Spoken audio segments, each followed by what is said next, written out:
Well, thanks for coming out tonight. Had a little rain. I hope that didn't keep too many people away. Welcome to rain. It's been really dry here and throughout the entire state, but it's really great that you have an interest in this area. I had the great fortune in 2010 to be appointed by President Obama to be the United States Attorney for the District of Kansas. I held that position until 2016. And for those of you who don't know, when you're the U.S. Attorney, what that means is you are the chief federal law enforcement officer in your particular district. It means we put people in jail. We put people in jail who violate the law. And one of the laws that we put people in jail for that they violated was being involved in the cannabis business. Because cannabis, as most of you know, marijuana, is a Schedule I drug. Now, what does that mean? It means it's right next to heroin. I don't think there's any folks out there who really believe that marijuana is the equivalency of heroin. But nevertheless, in 1970, it was placed on that Schedule I drug under the Controlled Substance Act. When I left the Department of Justice, I took with me, I still think, a somewhat unique perspective, being a former federal prosecutor whose office put people in jail for violating the law, because the law is on the books. Prosecutors are not bad people. They're good public servants. They're following the law. But when I left, I thought, that's a law that needs to be changed. It's not a fair law. It's not a law that I think contributes to society. Our laws should be something that builds us to be a better society.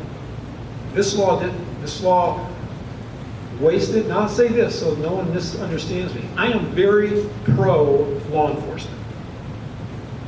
One thing I found out when I was the United States Attorney is that in law enforcement, we have a very limited amount of resources to do the job necessary to keep people safe in their communities, their homes, their houses of worship, and their schools.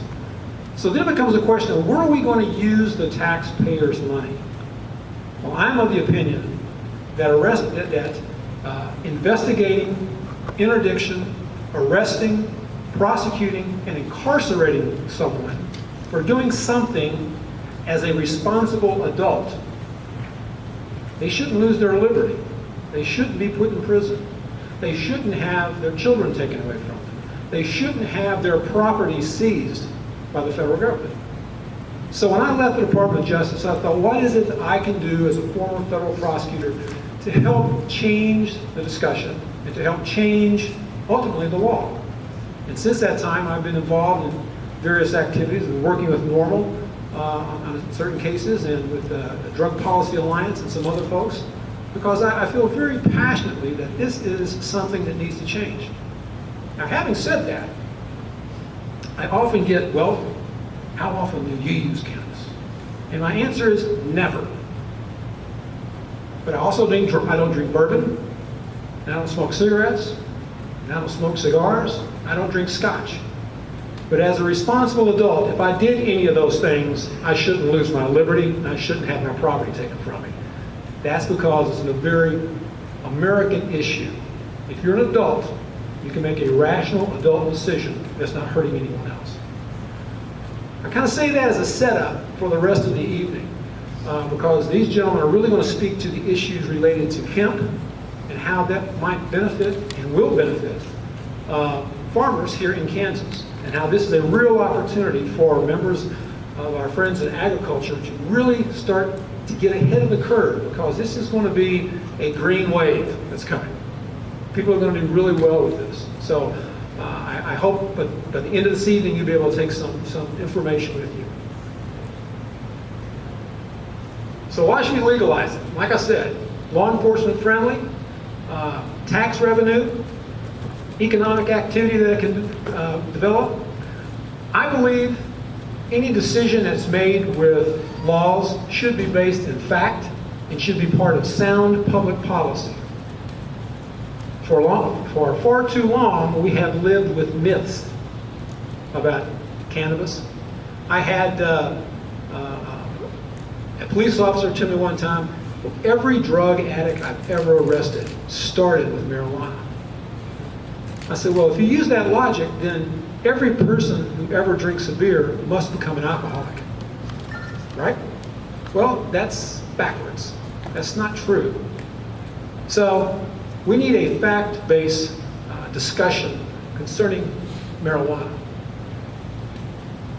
Let's look to states that have, in fact, legalized it. And right now, there are 30 states that have legalized some form of marijuana use or cannabis use. 9 of those states have full recreational use, and the District of Columbia. You take a state like Colorado to the west of us. Colorado, their Department of Revenue in 2017 reported that their total cannabis-related sales in the state was $1.5 billion. Now, as a former federal prosecutor, what that tells me is $1.5 billion did not go to criminals. It didn't go to drug cartels. It didn't go to violent gangs. I tell you who it went to. It went to entrepreneurs who created 20,000 new full-time jobs that pay a living wage. And the state of Colorado got to pick up an extra $250 million of tax revenue. That is a win-win-win across the board from my perspective. And I think if people step back and look at it without having some of the myths concerning marijuana and marijuana use, they'll also see that that's a great example of how these programs can work.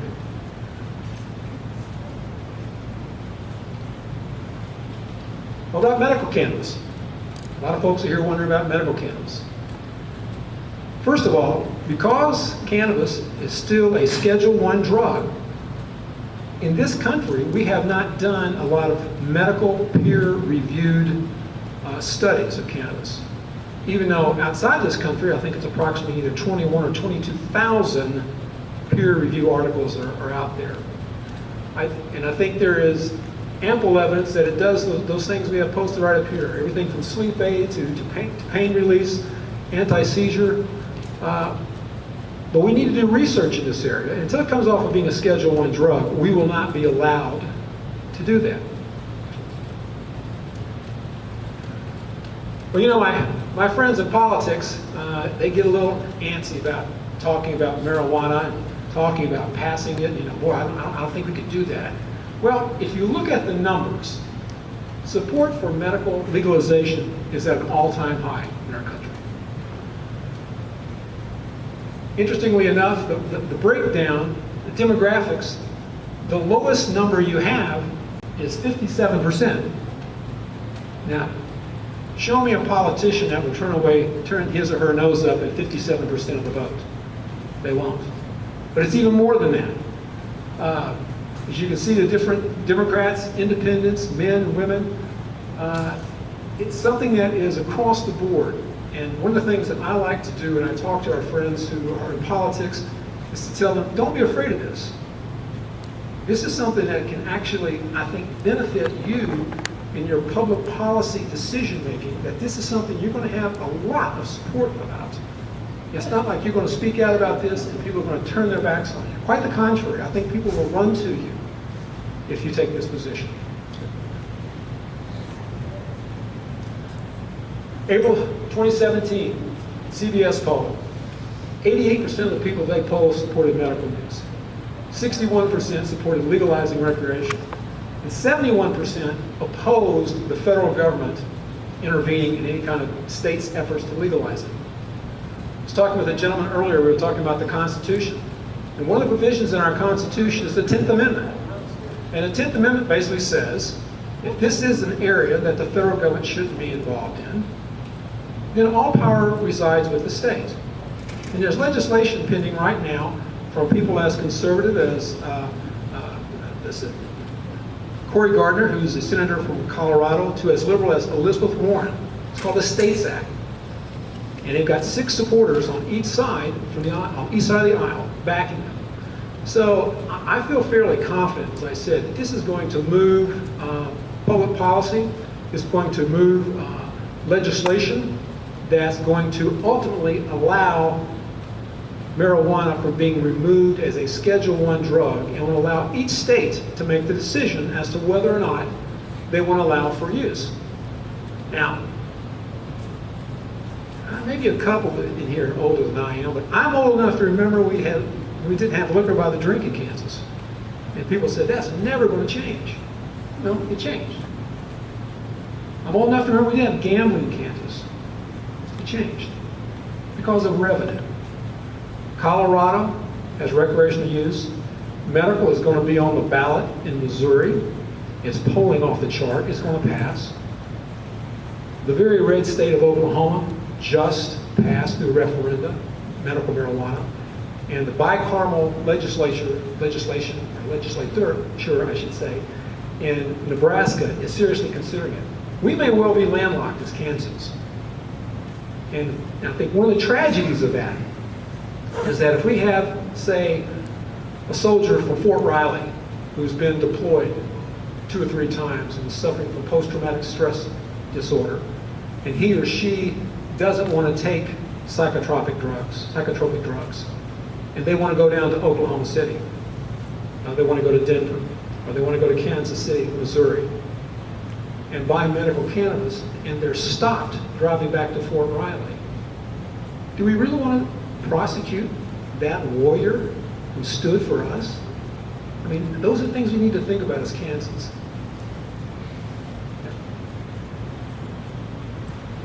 Also interested by age. My age group, 65 and plus, is only 37%. But when you look to millennials and young voters and middle-aged voters, all the way from 60 to 76% support legal marijuana. By generations. You know, they always say young people, they don't come out and vote. If this is on the ballot in different states that have referenda, young people do come out and vote. When you look at the number, you know, young folks who were born in 1981, 65% of the millennials believe that it should be legalized. The Gen Xers, 54%. My group, boomers, 50%.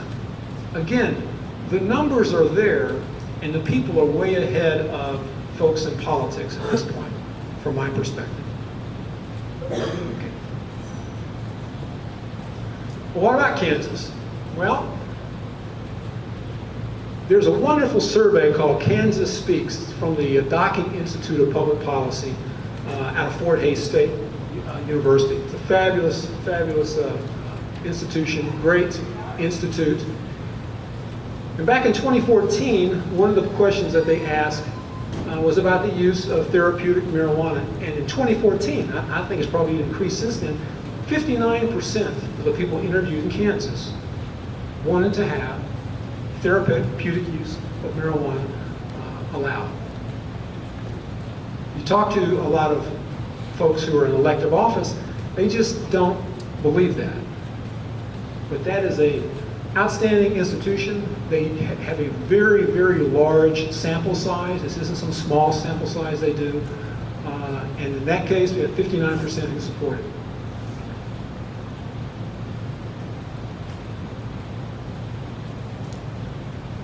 Okay, so why does the federal and state government still oppose to legalization? As I said, it's politics. Tragically, there's lots of money in politics these days, and when you talk about moves to pass legislation that would allow for medicinal use or recreational use, one of the biggest lobbies that push back against it are private prisons, because that would affect about 1/3 of their business model. They want those warm bodies to be in those beds so taxpayers can pay them. They are for-profit corporations. And of course, there's also large pharmaceutical companies. You know, why do something that's natural when I can create a compound and sell it to you for an exorbitantly large amount? As I said, when you're talking about changes and issues and laws that relate to cannabis, it's not a red state, blue state issue. It's across party lines. When Mrs. Clinton, she lost North Dakota. She lost Arkansas, Florida, Montana. But in all those states, medical marijuana still passed. It is what I like to think of, it's an American issue. It's about my individual liberty, my individual freedom, that I, as a responsible adult, can make decisions that affect me if I'm not hurting anyone else.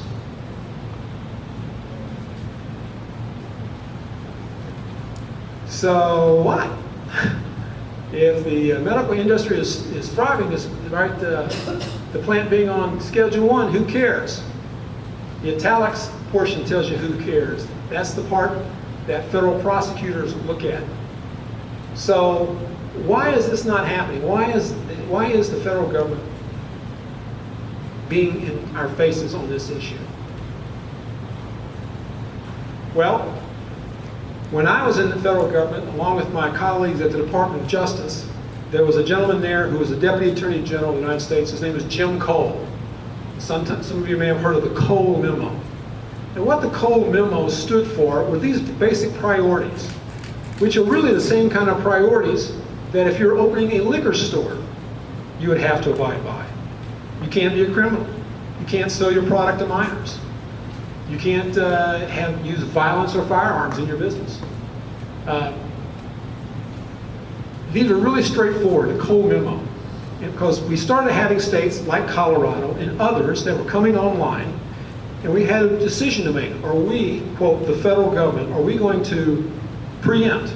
That is, are we going to step in until Colorado, I'm sorry, it's Schedule 1 drug, you're not going to do this? Well, the genie's out of the bottle. And doing something like that to folks who came out overwhelmingly in support of this and saying, you can't make that decision, I think it was something that we found somewhat reprehensible from the federal government standpoint, somewhat heavy-footed.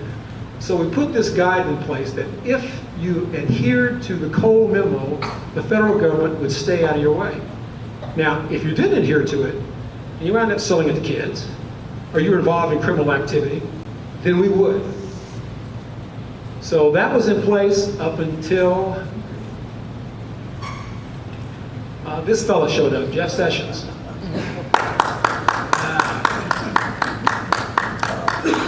Mr. Sessions, he's not a fan of anyone who uses marijuana. He wanted to have brand new federal policies that related to marijuana. He wanted to even put together, there was some speculation that he wanted a task force to link marijuana to violent crime. But we didn't need a task force because we also had FBI crime statistics that found that there was no correlation between state legalization and the prevalence of violent crime.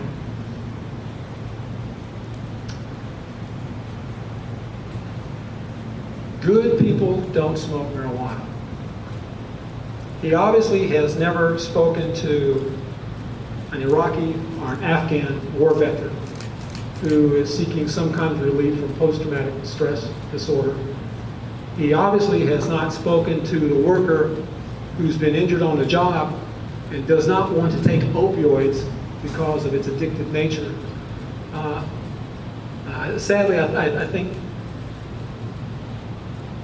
A.G. Sessions is still kind of in that 1990s drug war mentality when he was the U.S. Attorney in his district in Alabama. But, as Kermit tells us, good people don't tell others how to live. So, Mr. Sessions has got a lot of pushback. As I said earlier, there's lots of legislation that's pending to remove it from being a Schedule 1 drug. But what's the future of cannabis sales? Not only hemp-related products, but other cannabis-related sales. I mean, you can see that's really off the chart. Now that we have recreational use in the state of California, and we sometimes forget that the state of California is the 6th largest economy in the world. It's larger than the majority of most nations.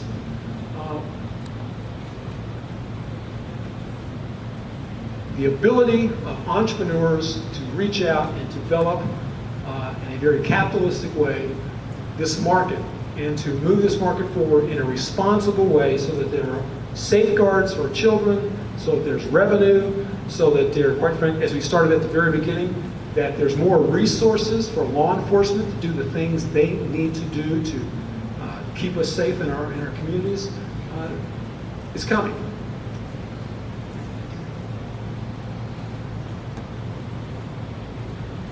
I misspelled parasitic. It should be an I there, not an L. When we talk about parasitic sales of cannabis-related products, well, delivery systems. You know, and in this case, these are vaporizers that people use. You will find if you go to Colorado, you have an opportunity to go to a dispensary. You'll be like I was. You walk up to the door and you're a little nervous. You don't know if they're taking your picture or not. There's a little guy behind the glass window, and I'd like to go in. Yeah, that's your ID, sir? Sure. When was the last time with his hair I was ever ID'd? I can't recall.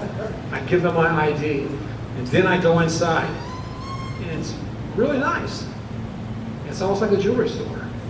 And it's nice young people behind the counter, and I go up and start looking, and they said, "What would you like?" I said, "Oh no, I'm just here looking." They go, "That's great. Can I see your ID?" Again, being very careful to abide by what the code memo is all for, which is to make sure it only gets into the hands of a responsible adult.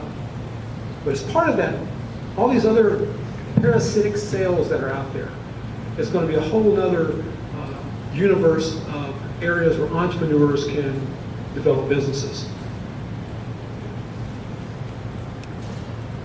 Well, what about hemp? And you'll get a much greater discussion over here in a few moments.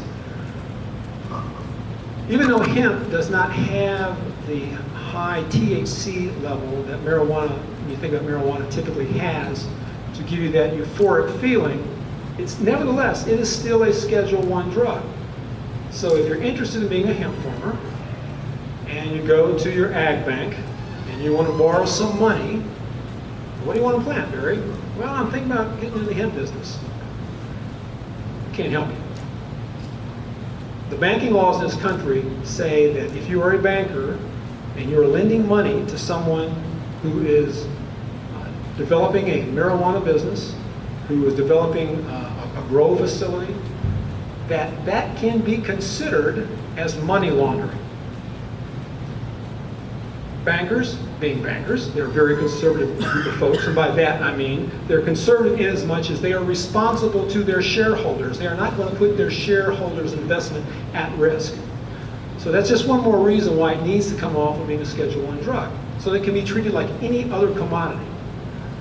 I am happy to tell you, just this morning in the New York Times, there was a great article that industrial hemp is in legislation in the Farm Bill that just came out of the Senate, and folks from the Senate side and the House side are trying to reconcile some issues. But in the Farm Bill, it's going to be treated as a commodity and removed from Schedule I. So it's getting ready to take off. I think if anyone has any interest in this area, now's the time to explore it. Folks in Kentucky, folks in North Carolina, they just passed it in South Carolina. It's just a matter of time before our farmers, when it's no longer a Schedule I drug, our farmers here in Kansas can do the things necessary to start growing hemp. Now the issue we have with hemp, and these gentlemen again will speak to it more than I, the issue that we have is that people say, well, there's not a market for it yet. Well, that's because we haven't been able to grow it yet. Once we are able to grow it and produce it, hemp produces a fabric that's softer than cotton. It produces a paper product that's, we would save millions of trees from being cut down. Its stalk can be used as a biofuel. So there's all kinds of different opportunities from growing hemp. So now's the time. So after you leave here today, and there is a place, I believe, that we've set up over there for folks to sign up, to register to vote. You need to talk to your members of Congress. You need to talk to individuals who are running for the Kansas House, the Kansas Senate. Come 2020, every senator at the state level in Kansas is going to be up for either election or re-election. You need to ask them, where do you stand on issues that relate to cannabis? Are you for medical use? Are you for recreational use? Or no use? Where do you stand?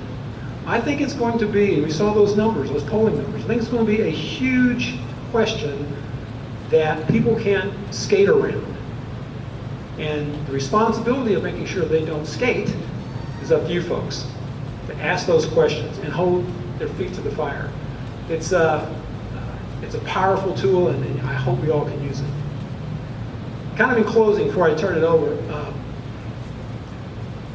as I said, these discussions need to be data-driven. When people kind of make wild statements about the sky falling, all those kinds of things, the beauty of the state system and our federal system is the states are laboratories of democracy.